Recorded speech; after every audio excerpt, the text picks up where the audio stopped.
공사장 인부 딸이 우리 재벌가에 시집 온 것만으로도 감사해야지. 의사 집안의 건설 노동자 딸이라니 친구들한테 창피해서 어떻게 얘기하겠어? 5년간 시어머니의 학대를 견뎌온 한 여자가 있었습니다. 그런데 그녀가 집을 떠난 후 벌어진 일은 아무도 상상하지 못했습니다. 그렇게 싫으시면 떠나겠어요. 후회하실 텐데 그때는 이미 늦을 거예요. 과연 이 여자의 진짜 정체는 무엇이었을까요? 그리고 그녀를 내쫓은 시어머니에게는 어떤 운명이 기다리고 있었을까요? 시청 전에 구독과 좋아요 부탁드립니다. 공사장 인부 딸이 우리 집안에 들어온 것만으로도 감사해야 해. 박선영의 날카로운 목소리가 거실 전체를 가득 채웠습니다. 62세의 그녀는 소파에 다리를 꼬고 앉아 며느리를 깔보듯 쳐다봤죠. 전직 대형병원 원장 출신답게 냉정하고 오만한 외모를 갖고 있었지만 그 속에는 뿌리 깊은 계급의식이 자리 잡고 있었습니다. 정수연은 부엌에서 설거지를 하던 손을 멈췄습니다. 벌써 오늘만 해도 6번째 모욕이었죠. 28세의 그녀는 고개를 숙이고 물기를 닦으며 깊은 한숨을 내쉬었습니다. 이미 5년째 반복되는 지옥 같은 일상이었습니다. 의사 집안의 건설 노동자 딸이라니 친구들한테 창피해서 어떻게 얘기하겠어? 박선영의 목소리가 더욱 거세졌습니다. 오늘은 특히 심했죠. 아침부터 골프 모임에서 며느리 이야기가 나왔던 모양입니다. 너 때문에 우리 집안 위신이 다 떨어졌다고. 친구들이 뭐라는지 알아? 박선영은 와인 잔을 들며 수연을 위아래로 훑어봤습니다. 마치 하찮은 물건을 보듯 차가운 시선이었죠. 보기에도 천박하고 교양도 없고 이런 애가 우리 집 며느리라니 정말 쪽팔려. 수연은 접시를 닦는 손에 더욱 힘을 주었습니다. 유리잔이 부딪히는 소리가 날카롭게 울렸습니다. 어머님, 제가 부족한 건 인정하지만요. 부족한 게 아니라 아예 레벨이 달라. 박선영이 소리를 높였습니다. 우리 민준이가 얼마나 좋은 집안에서 자랐는지 알아? 아버지는 대학병원 이사장이었고 나도 원장이었어. 그런데 공사장 노동자 딸과 결혼하다니. 그때 현관문이 열리며 조민준이 들어왔습니다. 33세의 성형외과 전문의인 남편의 얼굴에는 하루 종일 수술한 피로가 역력했죠.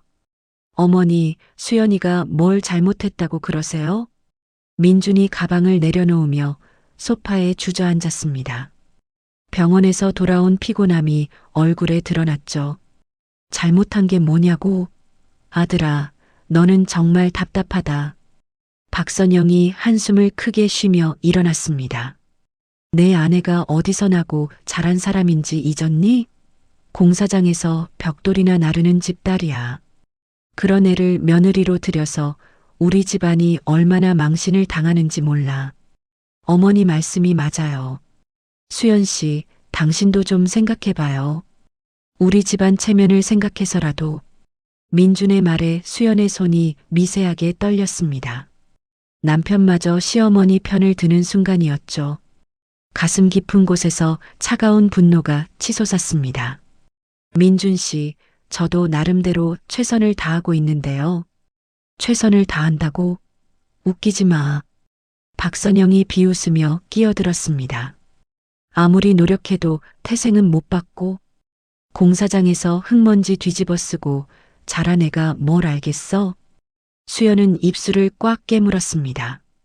부모님에 대한 모욕을 들으니 참을 수 없었죠. 하지만 참았습니다. 이미 익숙해진 굴욕이었습니다. 친구들이 자꾸 물어봐. 며느리가 어디 집 딸이냐고. 그때마다 뭐라고 대답해야 하는지 몰라서 죽겠어. 박선영은 수연을 위아래로 훑어봤습니다. 마치 쓰레기를 보듯 혐오스러운 시선이었죠. 이런 애가 우리 집 며느리라니. 생각만 해도 토 나와. 박선영의 목소리가 더욱 날카로워졌습니다. 수연은 그릇을 모두 정리하고 천천히 돌아섰습니다. 어머님, 제가 부족한 건 인정하지만 열심히 살고 있는데요. 열심히? 박선영이 코웃음을 쳤습니다. 공사장에서 하루 종일 시멘트 가루 마시며 사는 사람들이 열심히 산다고? 그런 인간들이랑 우리가 같은 레벨이라고 생각해? 어머니, 민준이 제지하려 했지만 박선영은 멈추지 않았습니다. 아들아, 이제 정말 한계야. 나는 더 이상 이 애를 우리 며느리로 인정할 수 없어. 공사장 냄새가 몸에 배인 애가 의사 집안에 어울린다고 생각해? 수연은 얼굴에 묘한 평온함을 띄었습니다. 마치 오랫동안 기다렸던 순간이 온 것 같은 표정이었죠. 그러시다면 어쩔 수 없네요. 수연의 목소리는 놀랍도록 담담했습니다. 뭐라고? 박선영이 눈을 크게 뜨며 수연을 쳐다봤습니다. 평소와 다른 수연의 반응에 당황한 듯 했습니다. 제가 이 집에 있는 것이 그렇게 싫으시다면 나가겠습니다. 수연의 목소리는 여전히 차분했습니다. 오히려 시어머니와 남편이 더 놀란 표정을 지었죠. 갑자기 무슨 소리야? 민준이 맥주캔을 내려놓으며 벌떡 일어났습니다. 갑작스러운 것도 아니잖아요. 벌써 5년째 똑같은 얘기를 들어왔는데요. 수연은 앞치마를 풀며 차분하게 말했습니다. 어머님께서 원하시는 대로 해드리겠습니다. 공사장 노동자 딸은 이 집에 어울리지 않으니까요. 박선영은 입을 벌린 채 수연을 바라봤습니다. 예상과 다른 반응에 당황스러워했죠. 내가 정말 나가라고 했다고? 네, 나가겠습니다. 수연의 대답은 확고했습니다. 그리고는 방으로 향했습니다. 민주는 그런 수연을 멍하니 바라봤습니다. 평소와 완전히 다른 아내의 모습에 혼란스러워했죠. 수연 씨, 잠깐만. 진짜예요? 진짜입니다. 수연은 방문 앞에서 돌아보며 말했습니다. 5년 동안 참고 살았는데 이제 지쳤어요. 어머님께서 원하시는 대로 해드릴게요. 그리고는 방문을 닫았습니다. 거실에는 박선영과 민준만 남았죠. 아들아, 이거 뭐야? 갑자기 왜 저래? 박선영이 당황하며 민준을 쳐다봤습니다. 글쎄요. 저도 잘 모르겠어요. 민준도 어리둥절한 표정이었습니다. 평소 순종적이던 아내가 갑자기 변한 것 같았죠. 방 안에서는 수연이 침착하게 짐을 정리하고 있었습니다. 얼굴에는 묘한 미소가 스쳐갔죠. 마치 오랫동안 계획했던 연극이 시작되는 것 같은 표정이었습니다. 드디어 끝나는군요. 수연이 혼자서 중얼거렸습니다. 그 목소리에는 전에 없던 자신감이 묻어 있었죠. 그때 수연의 휴대폰이 울렸습니다. 화면에는 대성그룹 회장 비서실이라는 이름이 떠올랐습니다. 수연은 재빨리 전화를 받았습니다. 네, 회장님. 수연의 목소리가 갑자기 달라졌습니다. 방금 전까지의 조심스러운 며느리가 아닌 당당하고 권위 있는 목소리였죠. 준비 완료했습니다. 내일 오전 임원회의에서 복귀 발표하겠습니다. 수연은 짐을 정리하며 계속 통화했습니다. 그리고 인사권은 제게 넘어왔나요? 거실에서는 박선영과 민준이 여전히 수연의 갑작스러운 변화에 대해 이야기하고 있었습니다. 하지만 두 사람 모두 방 안에서 벌어지고 있는 일에 대해서는 전혀 모르고 있었죠. 다음 날 아침 거실은 어색한 침묵으로 가득했습니다. 수연은 여행용 캐리어 3개를 끌고 나왔습니다. 평소보다 훨씬 단정하게 차려입은 모습이었죠. 흰색 실크 블라우스에 검은색 맞춤 정장, 그리고 명품 하이힐을 신고 완벽하게 올린 머리가 어딘지 모르게 달라 보였습니다. 정말 나간다고? 민준이 식탁에서 커피를 마시다 말고 물었습니다. 아직도 믿어지지 않는다는 표정이었죠. 네, 정말 나갑니다. 수연의 대답은 여전히 담담했습니다. 오히려 시원해 보이기까지 했죠. 박선영은 소파에서 팔짱을 끼고 수연을 쳐다봤습니다. 어젯밤 한 말을 후회하는 기색은 전혀 없었습니다. 그래, 나가. 어차피 이 집은 네가 있을 곳이 아니었어. 수연 씨, 그런데 갈 곳은 있어? 민준이 걱정스럽게 물었습니다. 하지만 그 걱정도 진심이라기보다는 형식적인 것 같았죠. 걱정 안 하셔도 됩니다. 제가 알아서 할게요. 수연은 캐리어 손잡이를 잡으며 말했습니다. 알아서 한다고? 공사장 노동자 딸이 어디 가서 뭘 할 수 있겠어? 박선영이 비웃으며 말했습니다. 그것도 제가 알아서 하겠습니다. 수연은 현관문 쪽으로 향했습니다. 그때 민준이 갑자기 일어났습니다. 수연 씨, 잠깐만. 뭔가요? 수연가 돌아서며 물었습니다. 민준은 서재에서 서류 뭉치를 가져왔습니다. 이혼 서류였죠. 이거 작성해뒀어요. 민준이 서류를 수연에게 내밀었습니다. 벌써 준비하셨네요. 수연은 놀라지도 않았습니다. 오히려 예상했다는 듯 차분히 받아들였죠. 어차피 이렇게 될 거였잖아요. 서로에게 좋은 일이에요. 민준은 시선을 피하며 말했습니다. 죄책감과 안도감이 뒤섞인 복잡한 표정이었죠. 맞아, 아들아. 이제야 정신 차렸네. 박선영이 의기양양하게 끼어들었습니다. 드디어 우리 집안에서 저런 애를 떼어낼 수 있게 됐어. 수연은 이혼 서류를 펼쳐봤습니다. 이미 민준의 서명이 되어 있었죠. 언제 작성하신 거예요? 어젯밤에 어머니와 상의해서. 민준의 대답은 솔직했습니다. 어떤 미안함도 없는 목소리였죠. 그렇군요. 수연은 가방에서 만년필을 꺼냈습니다. 그리고 주저없이 서명을 했습니다. 이제 자유예요. 민준이 안도의 한숨을 쉬며 말했습니다. 그래. 이제 네가 어디 가서 공사장에서 일하든 뭘 하든 상관없어. 우리 집안과는 아무 관계 없으니까. 박선영이 차갑게 말했습니다. 수연은 서명이 끝난 서류를 민준에게 돌려주었습니다. 잘 지내세요. 그리고는 캐리어를 끌고 현관문을 열었습니다. 잠깐, 수연 씨.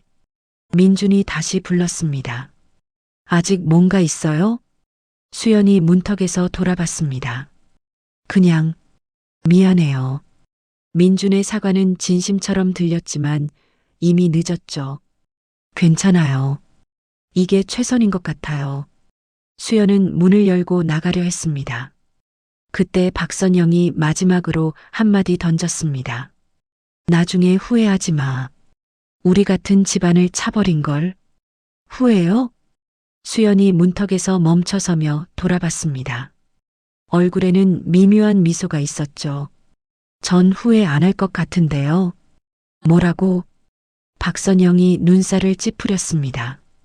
오히려 이제야 진짜 제 인생을 시작할 수 있을 것 같아요. 수연의 목소리에는 이상한 자신감이 묻어났습니다. 무슨 소리야? 너 같은 애가 뭘 할 수 있다고?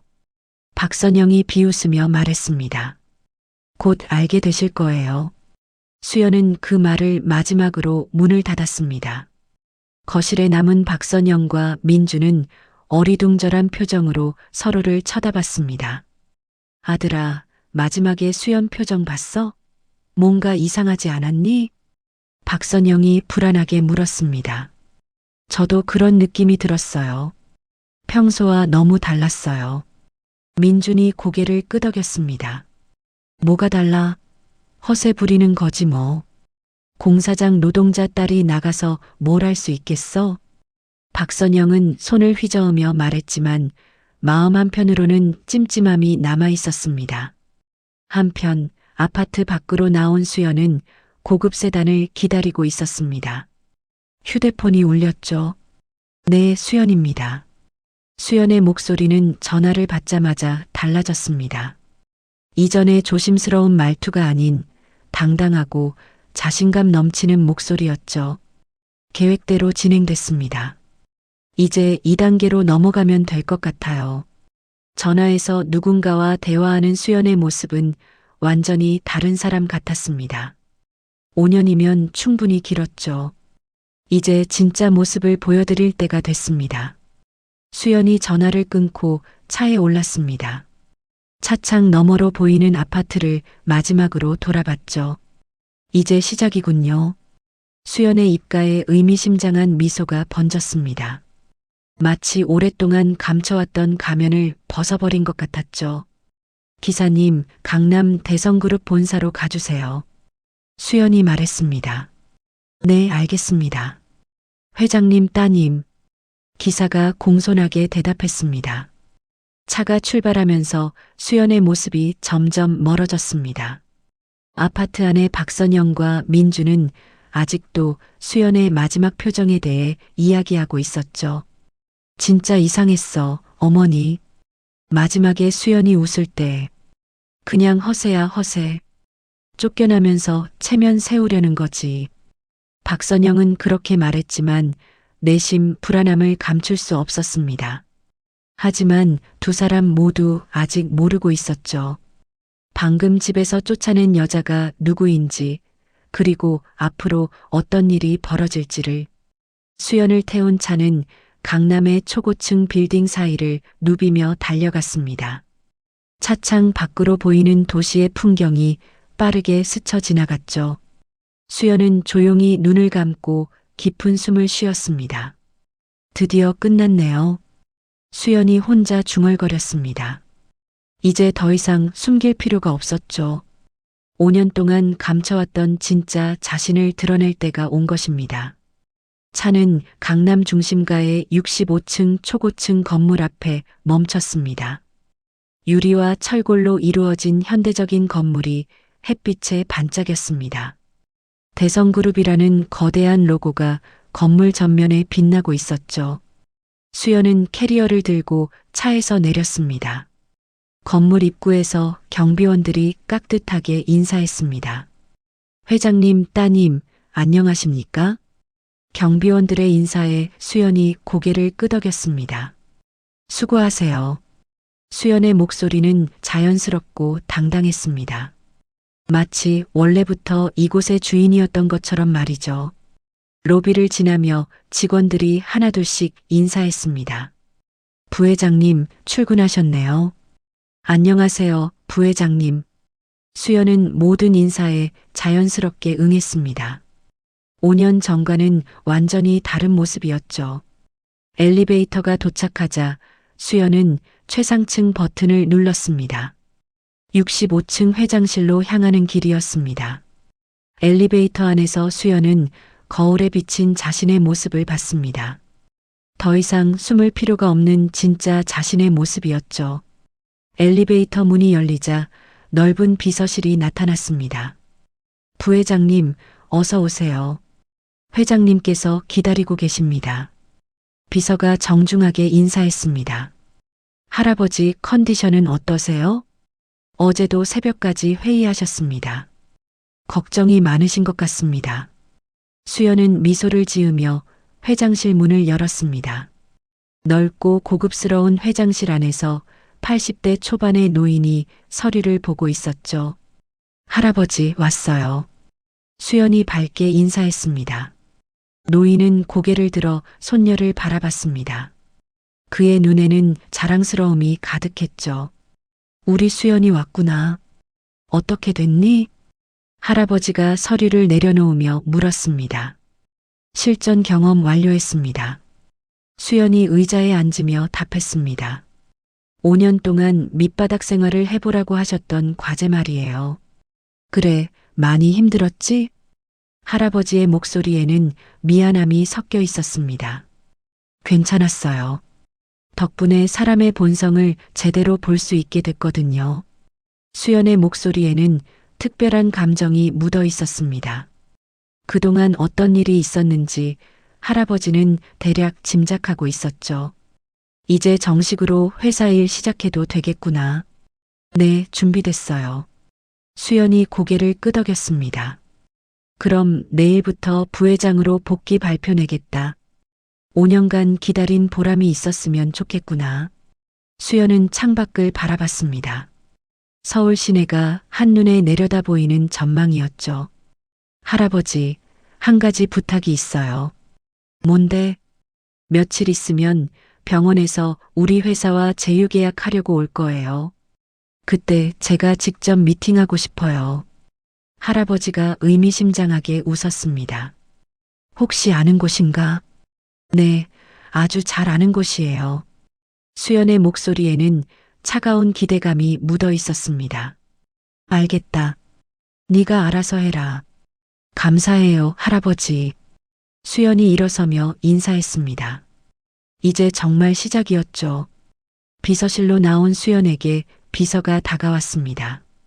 부회장님, 조민준 원장이 속한 병원에서 제휴 미팅 요청이 왔습니다. 수연의 입가에 미소가 번졌습니다. 예정보다 빠르네요. 언제로 잡혔나요? 다음 주 월요일 오전 10시입니다. 좋습니다. 대회의실로 준비해 주세요. 수연이 지시했습니다. 그리고 참석자는 저 혼자면 됩니다.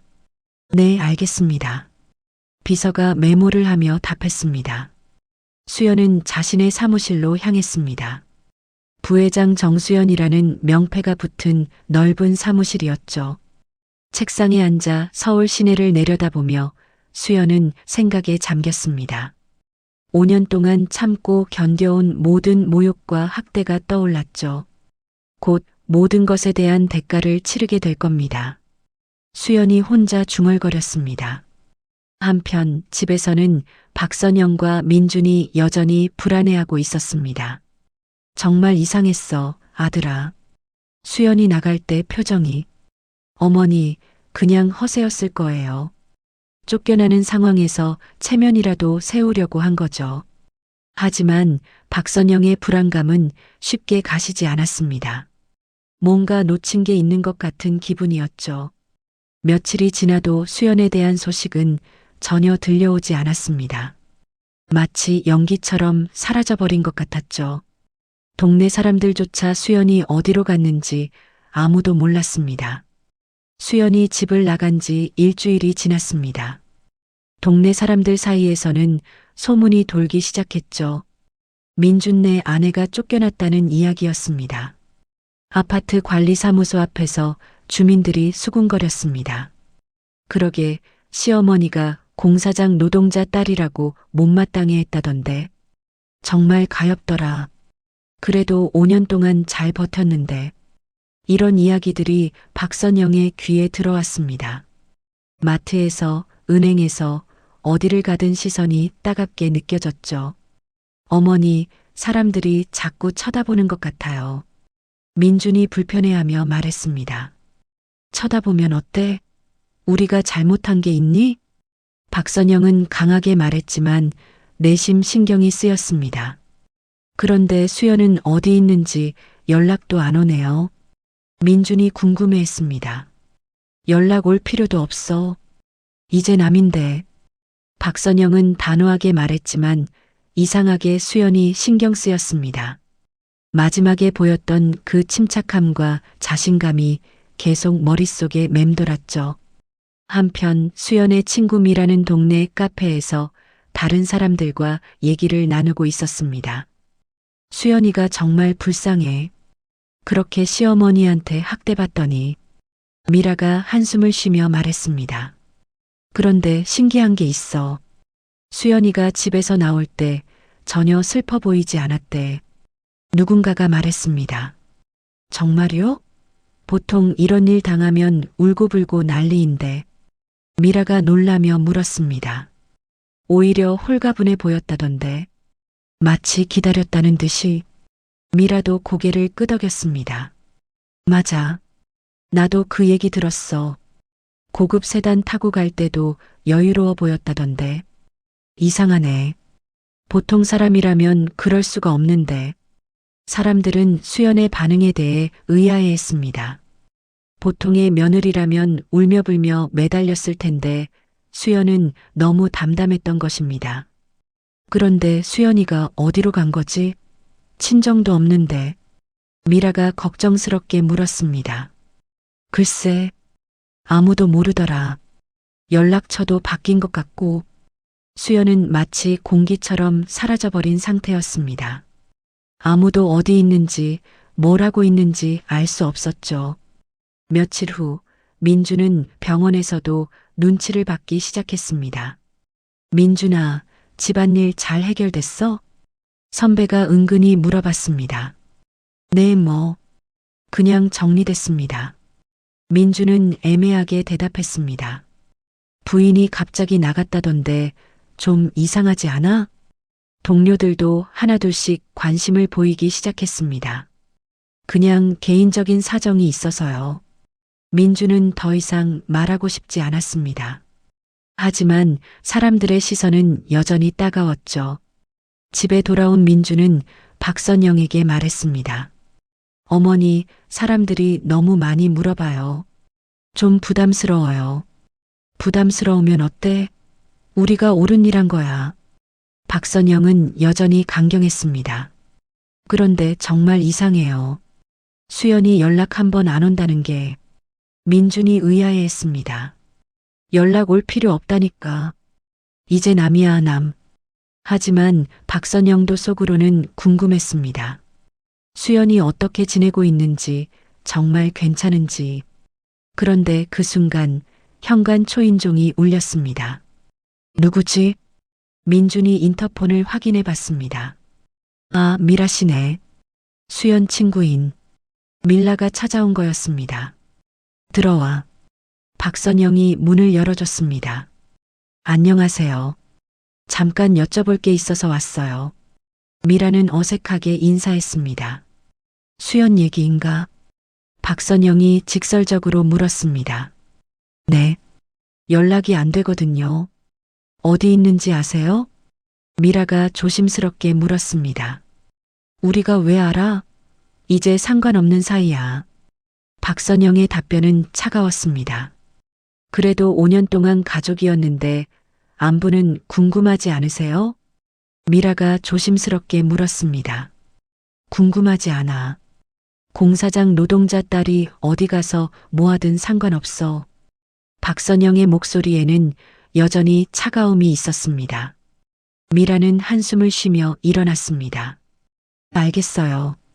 그럼 실례하겠습니다. 미라가 나가고 난 후 거실에는 다시 침묵이 흘렀습니다. 어머니, 정말 수연이 어떻게 지내는지 궁금하지 않으세요? 민준이 조심스럽게 물었습니다. 궁금하지 않다니까. 그런 애한테 신경 쓸 시간에 너 재혼할 생각이나 해. 박선영은 단호하게 말했지만 마음 한편으로는 계속 수연이 신경 쓰였습니다. 특히 마지막에 보였던 그 미소와 자신감 있는 모습이 자꾸 떠올랐죠. 분명히 평소와는 다른 뭔가가 있었는데 그게 뭔지 알 수 없어서 더 신경 쓰였습니다. 하지만 박선영은 그런 마음을 드러내지 않으려 했습니다. 자신이 옳은 일을 했다고 계속 되뇌며 수연에 대한 생각을 지우려 노력했죠. 그러나 동네 사람들의 시선과 수군거림은 계속되었고 수연에 침착했던 마지막 모습은 박선영과 민준의 마음을 계속 불안하게 만들었습니다. 그날 밤 박선영은 잠자리에 누워서도 계속 수연의 마지막 모습을 떠올렸습니다. 곧 알게 되실 거예요 라고 했던 그 말이 계속 귓가에 맴돌았죠. 설마 뭔가 계획이라도 있었나? 박선영은 고개를 저었습니다. 공사장 노동자 딸이 무슨 계획을 세울 수 있겠어? 그냥 허세였을 거야. 하지만 아무리 생각해도 수연의 마지막 표정은 허세로 보이지 않았습니다. 너무나 확신에 차 있었고 마치 모든 것을 계획하고 있었던 것처럼 보였죠. 박선영은 잠을 이루지 못하고 뒤척였습니다. 처음으로 자신의 판단이 틀렸을지도 모른다는 불안감이 스멀스멀 올라왔습니다. 한 달이 흘렀습니다. 민준이 다니는 대형 병원에 큰 소식이 전해졌습니다. 여러분, 중요한 발표가 있겠습니다. 회의실에서 병원장이 의사들을 불러 모았습니다. 이번에 대성그룹과 대형 의료 제휴 계약을 진행하게 됐습니다. 의사들 사이에서 웅성거림이 일었습니다. 규모가 얼마나 되는데요? 민준이 손을 들고 물었습니다. 총 계약 규모가 1,500억 원입니다. 우리 병원 역사상 최대 계약이 될 거예요. 병원장의 설명에 모든 의사들이 흥분했습니다. 이 계약만 성사되면 우리 병원이 국내 최고 의료기관으로 자리매김하게 됩니다. 당연히 관련 의사들에게는 특별한 인센티브와 승진 기회가 주어질 거고요. 민준의 눈이 반짝였습니다. 이런 기회를 놓칠 수 없었죠. 그런데 문제가 있습니다. 경쟁 병원들도 만만치 않아요. 특히 삼성의료원과 서울대병원이 강력한 라이벌이 될 거예요. 병원장이 걱정스럽게 말했습니다. 우리가 이길 수 있을까요? 의사 중 한 명이 걱정스럽게 물었습니다. 가능성은 있습니다. 하지만 무엇보다 그룹과의 관계가 중요할 거예요. 그 그룹 담당자가 누구인데요? 민준이 궁금해했습니다. 대성그룹 부회장입니다. 최근에 복귀한 젊은 임원이라는 소문이 있어요. 병원장이 설명했습니다. 병원 전체가 들썩이기 시작했습니다. 모든 의사들이 이 프로젝트에 매달리기 시작했죠. 민주는 집에 돌아와서 박선영에게 이 소식을 전했습니다. 어머니, 정말 큰 기회가 왔어요. 무슨 일인데 그렇게 흥분해? 박선영이 궁금해했습니다. 1,500억짜리 계약이요. 이거 따내면 제가 승진은 물론이고 보너스도 엄청날 거예요. 민준의 목소리에는 흥분이 가득했습니다. 정말? 그럼 우리도 이제 좀 여유로워지겠네. 박선영도 기대에 찼습니다. 네. 이 계약만 성사시키면 강남의 더 큰 아파트로 이사할 수 있을 거예요. 민주는 벌써 성공한 기분이었습니다. 그런데 경쟁이 치열할 것 같은데. 박선영이 걱정스럽게 물었습니다. 물론이죠.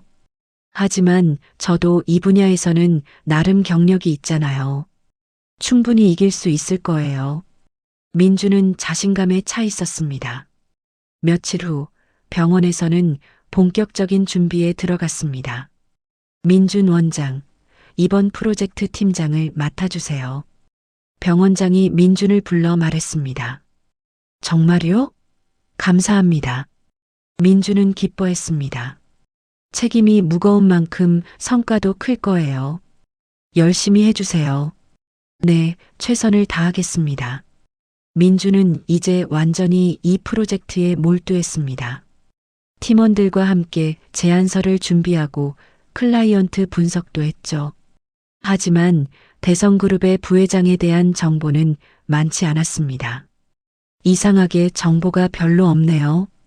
팀원 중 한 명이 말했습니다. 젊은 임원이라서 그런 것 같아요. 아직 언론에 많이 노출되지 않았나 봐요. 민준이 추측했습니다. 그런데 소문으로는 상당히 까다롭다던데요. 네, 그리고 해외에서 경영학 박사를 받았다고 하더라고요. 민준은 더욱 열심히 준비했습니다. 밤늦도록 제안서를 다듬고 프레젠테이션 자료도 완벽하게 만들었죠. 집에서도 계속 일 이야기만 했습니다. 어머니, 이번 계약만 성사되면 정말 우리 인생이 바뀔 거예요. 그래, 아들아. 꼭 성공해야 해. 박선영도 간절했습니다. 근데 수연이 없어서 다행이에요. 그런 애가 있었다면 클라이언트 앞에서 얼마나 창피했을지. 박선영이 또다시 수연을 언급했습니다. 맞아요. 이제 마음 편하게 일할 수 있어서 좋아요. 민준도 동조했지만 가끔 수연이 생각났습니다. 어떻게 지내고 있을지, 괜찮은지. 하지만 그런 생각을 금세 떨쳐버렸습니다. 지금은 이 중요한 계약에만 집중해야 했으니까요. 드디어 계약 미팅 날짜가 정해졌습니다. 다음 주 월요일 대성그룹 본사에서 최종 프레젠테이션이 있을 예정입니다. 병원장이 발표했습니다. 장소는 어디인가요? 민준이 물었습니다. 강남 대성그룹 본사입니다. 65층 건물이더라고요. 모든 의사들이 긴장하기 시작했습니다. 이제 정말 중요한 순간이 다가오고 있었죠. 민주는 집에 돌아와서 박선영에게 말했습니다. 어머니, 드디어 다음 주에 운명의 날이에요. 떨리겠다. 그런데 꼭 성공할 수 있을 거야. 박선영이 격려했습니다. 네, 저도 그렇게 생각해요. 이렇게 열심히 준비했는데 안 될 리가 없죠. 민주는 자신감에 차 있었습니다. 하지만 그는 아직 모르고 있었습니다. 며칠 후 그 회사에서 누구를 만나게 될지를. 드디어 운명의 월요일이 왔습니다. 민주는 평소보다 일찍 일어나서 최고급 정장을 차려입었습니다. 어머니, 다녀오겠어요. 민준이 넥타이를 매며 말했습니다. 꼭 성공하고 와. 우리 인생이 바뀌는 날이야. 박선영이 아들을 격려했습니다. 네, 걱정 마세요. 이렇게 준비했는데 못 이길 리 없어요. 민주는 자신감이 넘쳤습니다. 병원에서도 모든 의사들이 긴장한 분위기였습니다. 민준 원장, 준비 다 됐죠? 병원장이 확인했습니다. 네, 완벽합니다. 프레젠테이션 자료도 마지막으로 점검했고요. 그럼 출발합시다. 늦으면 안 되니까. 병원팀이 대성그룹 본사로 향했습니다. 고급 승용차 안에서 민주는 마지막으로 자료를 점검했습니다. 강남에 도착하자 65층 높이의 유리 건물이 눈에 들어왔습니다. 로비의 웅장함에 모든 팀원들이 감탄했죠. 역시 대기업이네요. 팀원 중 한 명이 말했습니다. 클라이언트 수준을 알 수 있어요. 역시 성장하는 그룹이군요. 민준도 긴장되면서도 기대됐습니다. 안내 직원이 왔습니다. 병원에서 오셨나요? 네, 맞습니다. 42층 회의실로 안내해 드리겠습니다.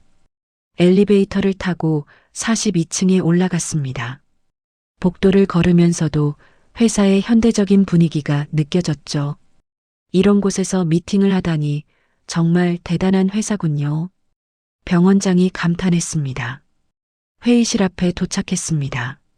문 옆에는 의료 제휴 계약 미팅이라는 안내판이 붙어 있었죠. 준비되셨나요? 안내 직원이 문을 열려고 했습니다. 네, 준비됐습니다. 민준이 답했습니다. 문이 열리자 넓고 현대적인 회의실이 나타났습니다. 한쪽 끝에는 대형 스크린이 있었고 긴 회의 테이블이 놓여 있었죠. 그런데 회의실 안에는 아직 아무도 없었습니다. 클라이언트는 언제 오시나요? 민준이 안내 직원에게 물었습니다. 곧 오실 예정입니다. 잠시만 기다려주세요. 병원팀은 테이블 한쪽에 자리를 잡고 앉았습니다. 민주는 프레젠테이션 자료를 다시 한번 점검했죠. 정말 떨리네요. 팀원 중 한 명이 중얼거렸습니다. 떨지 마세요. 우리가 최고로 준비했잖아요. 민준이 팀원들을 격려했습니다. 그때 회의실 문이 다시 열렸습니다. 정장을 입은 여성이 들어왔죠. 우아한 검은색 맞춤 슈트에 명품 하이힐을 신고 머리는 단정하게 올려 묶었습니다. 안녕하세요. 대성그룹 부회장 정수연입니다. 여성이 자연스럽게 인사했습니다. 민준의 얼굴이 순간 굳었습니다. 그 목소리, 그 얼굴이 너무나 익숙했죠. 수연? 민준이 믿을 수 없다는 표정으로 중얼거렸습니다. 병원장과 다른 팀원들은 민준의 반응을 이상하게 여겼습니다. 민준 원장 아세요? 병원장이 조심스럽게 물었습니다. 수연은 민준을 똑바로 쳐다봤습니다. 얼굴에는 차분한 미소가 있었죠. 안녕하세요, 조 원장님. 오랜만에 뵙겠네요. 수연의 목소리는 한 달 전과 완전히 달랐습니다. 당당하고 권위에 차 있었죠. 네가 왜 여기에? 민준이 당황해서 말을 더듬었습니다. 일 때문이죠. 저희 회사에서 의료 재료 프로젝트를 진행하거든요. 수연은 침착하게 대답했습니다. 회사? 무슨 회사? 민준이 믿을 수 없다는 표정으로 물었습니다. 대성그룹입니다. 제가 부회장을 맡고 있어요. 수연이 명함을 민준에게 건넸습니다. 민준은 떨리는 손으로 명함을 받았죠. 정수연 대성그룹 부회장이라고 적혀 있었습니다. 이게 무슨 일이야? 민준의 목소리는 떨렸습니다. 병원장과 팀원들은 상황을 파악하지 못하고 있었죠. 민준 원장, 혹시 개인적으로 아시는 분인가요? 병원장이 어색하게 물었습니다. 네, 전 남편입니다. 수연이 담담하게 말했습니다. 회의실이 순간 조용해졌습니다. 모든 사람들이 놀란 표정을 지었죠. 전 남편이라고요? 병원장이 놀라며 되물었습니다. 네, 맞습니다. 한 달 전까지 부부였죠. 수연은 여전히 침착했습니다. 그럼 공사장 노동자. 민준이 말을 잇지 못했습니다. 공사장 노동자 딸이라고요? 맞아요. 제 어머니는 공장에서 일하셨죠. 수연의 목소리에는 평온함이 있었습니다. 하지만 그건 제가 사회 경험을 쌓기 위해서였어요. 밑바닥부터 시작해서 모든 일을 경험해 보라는 할아버지의 가르침이었거든요. 민주는 입을 벌린 채 수연을 바라봤습니다. 할아버지가 누구인데? 대성그룹 창업주이신 정 회장님이세요. 제 친할아버지죠. 수연의 설명에 회의실 앞 모든 사람들이 충격을 받았습니다. 그럼 넌 처음부터 재벌 손녀였다고? 네, 맞습니다. 수연이 고개를 끄덕였습니다. 그런데 왜 그걸 숨겼어? 민준이 힘겹게 물었습니다. 숨긴 게 아니라 아직 때가 아니었어요. 5년 동안 일반인으로 살아보라는 할아버지의 명령이었거든요. 수연은 회의실을 둘러보며 말했습니다. 그 5년이 끝났고 이제 정식으로 회사를 이어받게 됐어요. 민준의 얼굴이 창백해졌습니다. 자신이 무엇을 했는지 깨닫기 시작했죠. 수연아, 나는 민준이 말하려 했지만 수연이 손을 들어 제지했습니다. 지금은 개인적인 이야기를 할 시간이 아니에요. 업무 미팅을 진행해야죠. 수연은 의자에 앉으며 말했습니다. 그럼 병원의 프레젠테이션을 들어보겠습니다. 민준은 아직도 충격에서 헤어나오지 못했습니다. 손이 떨려서 자료를 제대로 잡을 수도 없었죠. 민준 원장, 괜찮으세요? 병원장이 걱정스럽게 물었습니다. 아, 네, 괜찮습니다. 민준이 어렵게 대답했습니다. 그러면 시작하시죠. 수연이 차분하게 말했습니다. 민준은 떨리는 손으로 프레젠테이션을 시작했습니다. 하지만 머릿속이 하얗게 변해서 제대로 진행할 수가 없었죠. 그동안 완벽하게 준비했던 모든 내용이 머릿속에서 사라져버렸습니다. 수연의 정체를 알고 나니 모든 것이 달라 보였죠. 프레젠테이션이 끝나고 회의실은 어색한 침묵에 휩싸였습니다. 민주는 식은땀을 흘리며 수연의 반응을 기다렸습니다. 자료 검토 후 연락드리겠습니다. 수연이 공식적으로 말했습니다.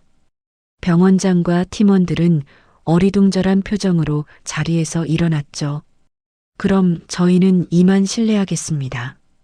병원장이 인사하며 나가려 했습니다. 잠깐, 조 원장님만 잠시 남아주세요. 수연이 민준을 불렀습니다. 팀원들이 모두 나가고 회의실에는 수연과 민준만 남았죠. 너 정말 대성그룹 부회장이야? 민준이 믿을 수 없다는 표정으로 물었습니다. 네, 정말이에요. 수연이 담담하게 답했습니다. 그럼 왜 그동안 속였어? 왜 공사장 노동자 딸인 척했어? 속인 게 아니에요. 어머니는 정말 공장에서 일하셨거든요. 수연이 설명하기 시작했습니다.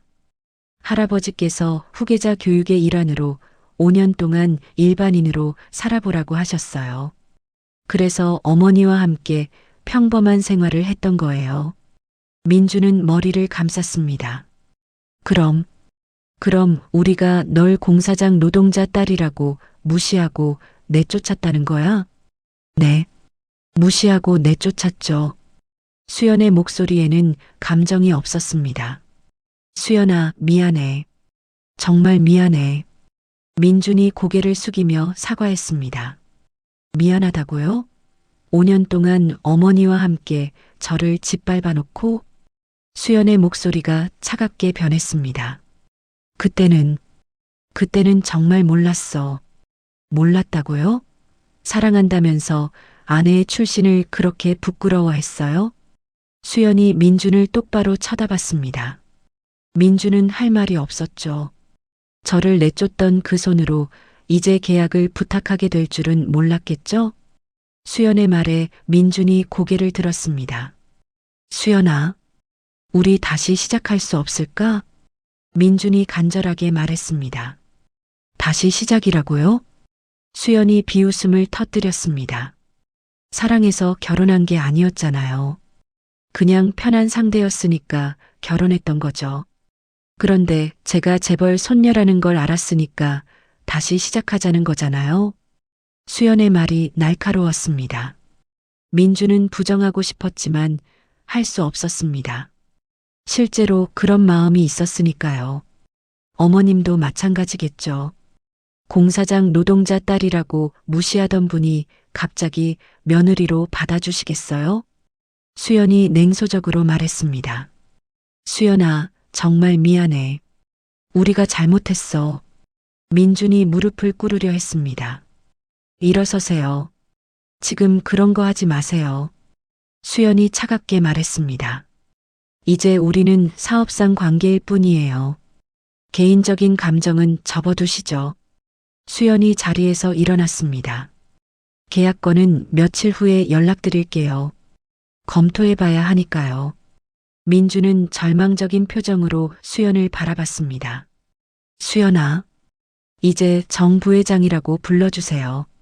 수연이 단호하게 말하며 회의실을 나갔습니다. 민주는 혼자 남아서 머리를 쥐어뜯었죠. 자신이 얼마나 큰 실수를 했는지 깨닫기 시작했습니다. 그날 저녁 민준이 박선영에게 전화했습니다. 어머니, 지금 당장 대성그룹으로 오세요. 무슨 일인데 그렇게 급해? 수연 때문입니다. 수연이? 그 애가 뭐 어떻다고? 제발 지금 당장 오세요. 민준의 절박한 목소리에 박선영은 서둘러 대성그룹으로 향했습니다. 65층 건물 앞에서 박선영은 민준을 만났죠. 아들아, 도대체 무슨 일이야? 어머니, 앉으세요. 민준이 로비 의자에 앉으며 말했습니다. 수연이, 이 회사 부회장이래요. 뭐라고? 박선영이 믿을 수 없다는 표정으로 소리쳤습니다. 대성그룹 창업주 손녀래요. 민준의 목소리는 힘이 없었습니다. 그럼 우리가... 박선영의 얼굴이 창백해졌습니다. 공사장 노동자 딸이라고 무시하고 내쫓았죠. 민준이 고개를 숙였습니다. 박선영은 주저앉았습니다. 자신이 무엇을 했는지 깨달으니 앞이 캄캄했죠. 그럼 계약은 어떻게 될까? 박선영이 떨리는 목소리로 물었습니다. 모르겠어요. 수연이, 아니, 부회장님이 검토해 본다고 했어요. 민준도 불안했습니다. 우리가 완전히 망했구나. 박선영이 절망적으로 말했습니다. 며칠 후 병원으로 연락이 왔습니다. 병원입니다. 네, 대성그룹에서 연락드렸습니다. 계약건으로 최종 답변을 드리고 싶은데요. 병원장이 전화를 받았습니다. 아, 네. 좋은 소식이겠죠? 병원장은 기대에 찼습니다. 아쉽게도 이번 계약은 진행하지 않기로 결정했습니다. 전화 너머로 차가운 목소리가 들려왔습니다. 네, 뭐라고요? 병원장이 믿을 수 없다는 표정을 지었습니다. 검토 결과 저희 기준에 부합하지 않는다고 판단됐습니다. 그뿐만 아니라 다른 대기업들에게도 귀 병원의 신뢰성에 대해 문의가 있었습니다. 병원장의 얼굴이 창백해졌습니다. 그게 무슨 뜻인가요? 자세한 내용은 문서로 발송해 드리겠습니다. 전화가 끊어졌습니다. 병원장은 급히 민준을 불렀습니다. 민준 원장, 큰일 났어요. 왜 그러세요? 대성그룹에서 계약을 거절했어요. 병원장의 목소리가 떨렸습니다. 그뿐만 아니라 다른 대기업들한테도 우리에 대한 안 좋은 이야기를 했나 봐요. 민준의 가슴이 철렁했습니다. 그 말은 맞았습니다. 수연은 대성그룹의 영향력을 이용해 다른 기업들에게도 해당 병원의 문제점을 알렸거든요. 며칠 지나지 않아 더 큰 타격이 왔습니다. 병원장님, 삼성병원에서 연락 왔어요. 직원이 급히 뛰어왔습니다. 뭐라고 하던가요? 기존 협력관계 해지한다고 합니다. 뭐라고? 병원장이 소리쳤습니다. 세브란스 병원에서도 같은 연락이 왔고 아산병원에서도 마찬가지래요.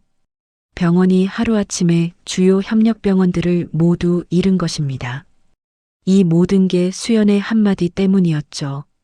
병원 전체가 패닉 상태에 빠졌습니다. 민준 원장, 이거 어떻게 된 거예요? 팀원들이 민준을 몰아세웠습니다.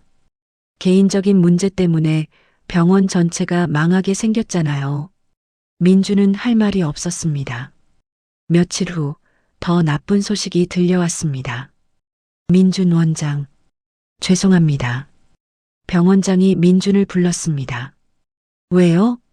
병원에서 구조조정을 하기로 했어요. 민준의 가슴이 철렁했습니다. 설마, 제가? 네. 이번 사건에 책임을 져야 한다고 하네요. 민준은 믿을 수 없었습니다. 병원장님, 저 때문이 아니잖아요. 하지만 결정된 일이에요. 정말 죄송해요.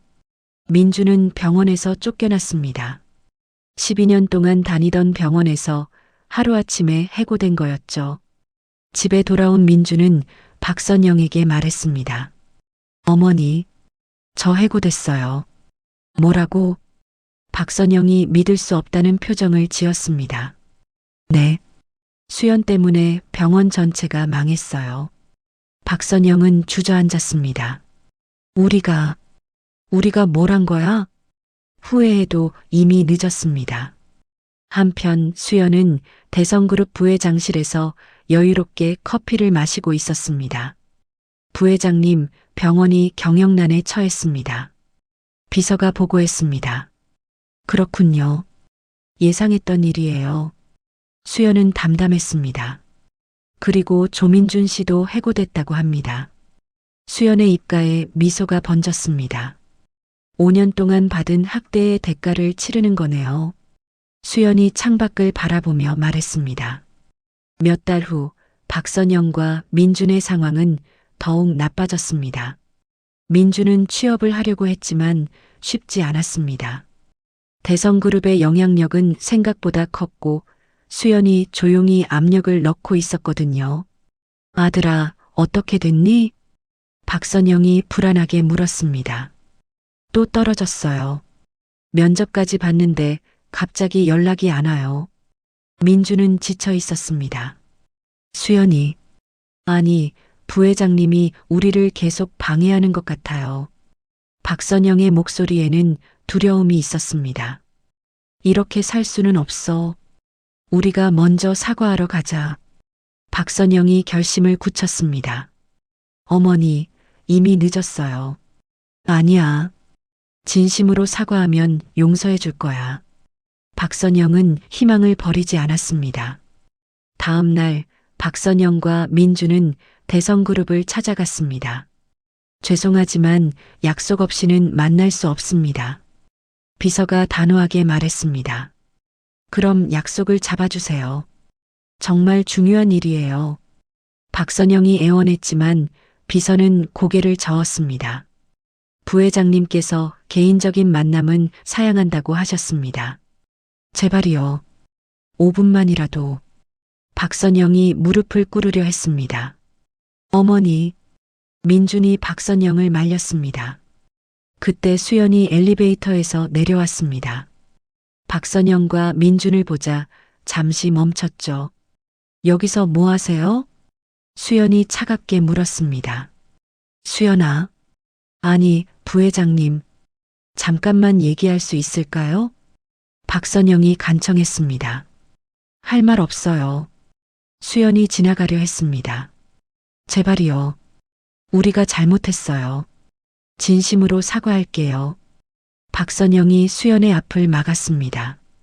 사과로 모든 게 해결될 거라고 생각하세요? 수연이 냉소적으로 웃었습니다. 그럼 어떻게 해야 해요? 뭘 원하세요? 박선영이 절박하게 물었습니다. 아무것도 원하지 않아요. 그냥 각자 살면 되잖아요. 수연의 말에 박선영이 절망했습니다.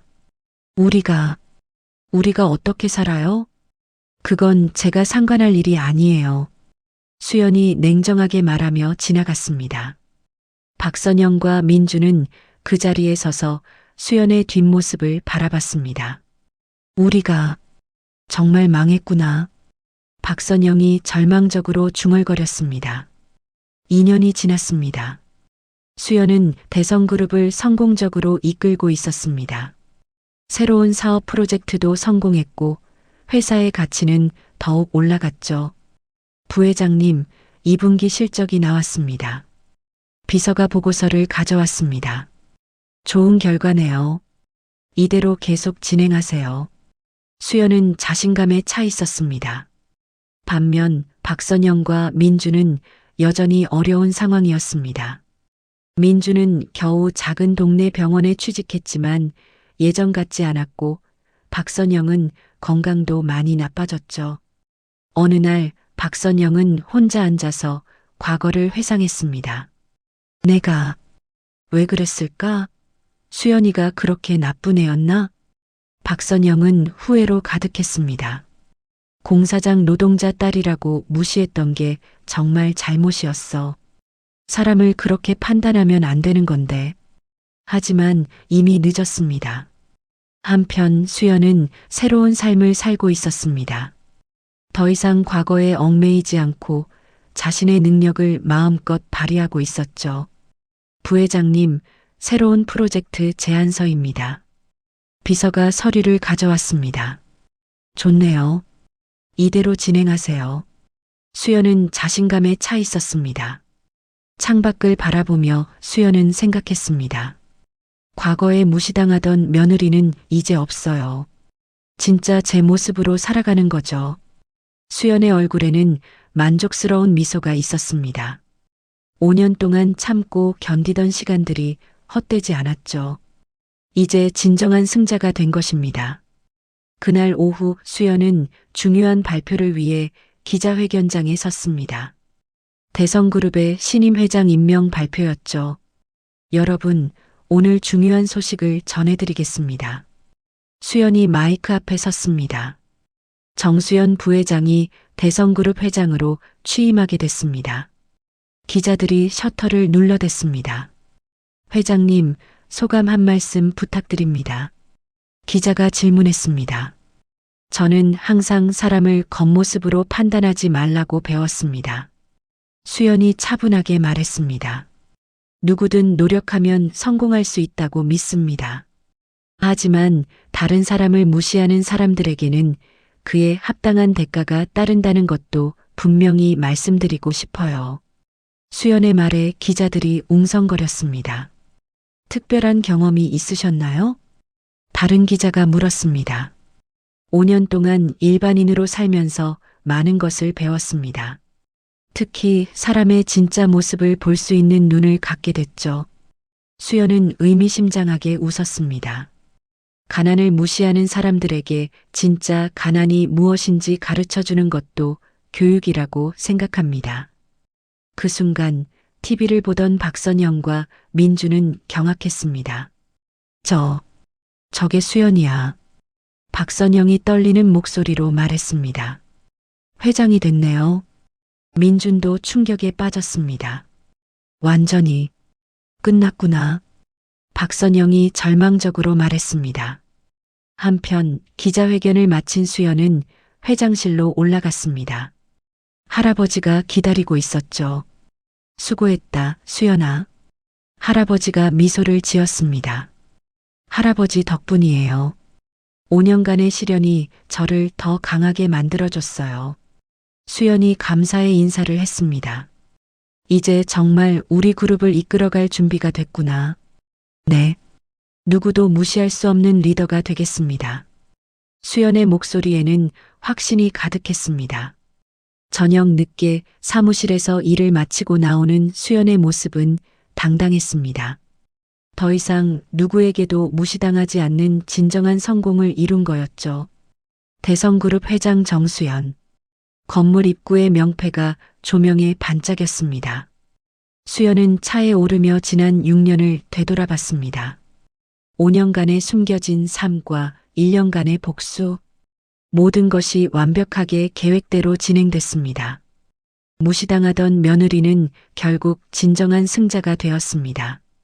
과거의 학대를 이겨내고 진짜 자신의 자리를 찾은 것이죠. 수연의 복수는 완성되었고 새로운 인생이 시작되었습니다.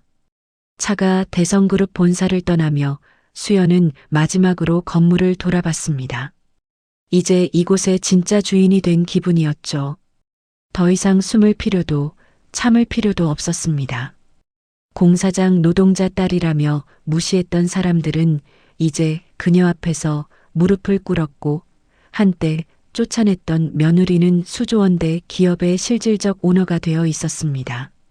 사람의 진짜 가치는 출신이나 겉모습이 아닌 그 사람의 인격과 능력에서 나온다는 것을 보여준 이야기였습니다.